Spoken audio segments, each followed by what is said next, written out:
Homeland Security says Las Vegas is among the U.S. cities that might be targeted by pro-Iranian hackers looking to disrupt infrastructure.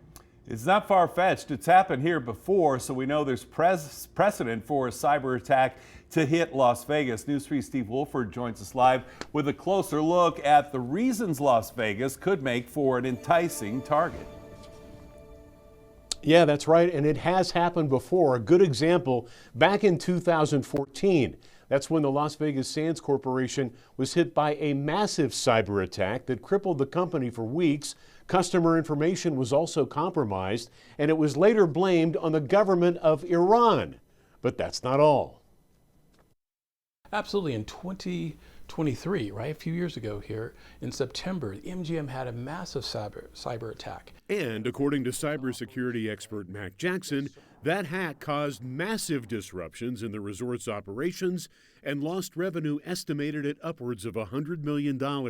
But they didn't stop there. Caesars was also hit a few days later with a $15 million ransomware attack. When it first happened, all of us thought that it was a state-sponsored terrorism group that had done this, but it turns out that it was a hacktivist group called Scattered Spider. Turns out those hackers were in the U.S. and U.K. and between the ages of just 17 and 22. But just imagine if it was a nation-state type of terrorist group, a little bit more training.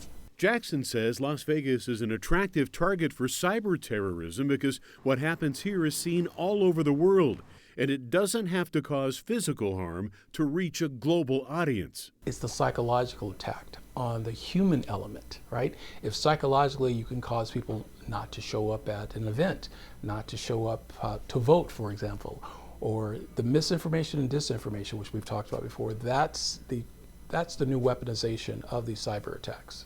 That's where assets like Metro's Fusion Center come in for local, state, and federal law enforcement. Retired FBI Special Agent Aaron Rouse says they have the ability to sniff out chatter on all kinds of potential threats. They do an incredibly good job collating information, doing validation, and then reassigning resources to look into it further. So it's important to remember cyber attacks are about much more than stealing somebody's personal information. They can shut down infrastructure, ATMs, telecommunications. Mac Jackson kind of summed it up by saying there's no need to drop a 30,000-pound bomb when you can launch a 30,000-pound malware attack and affect people from coast to coast. Reporting live, Steve Wolford, News 3.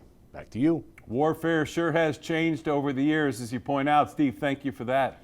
We have a poll on our website asking if you support President Trump's handling of the Iran-Israel conflict. This is an issue that has bipartisan support and opposition on Capitol Hill and across the country. And so far, those weighing in are saying no by majority. Weigh in on that conversation by scanning that QR code on your screen or go to news3lv.com. There was a lot of worry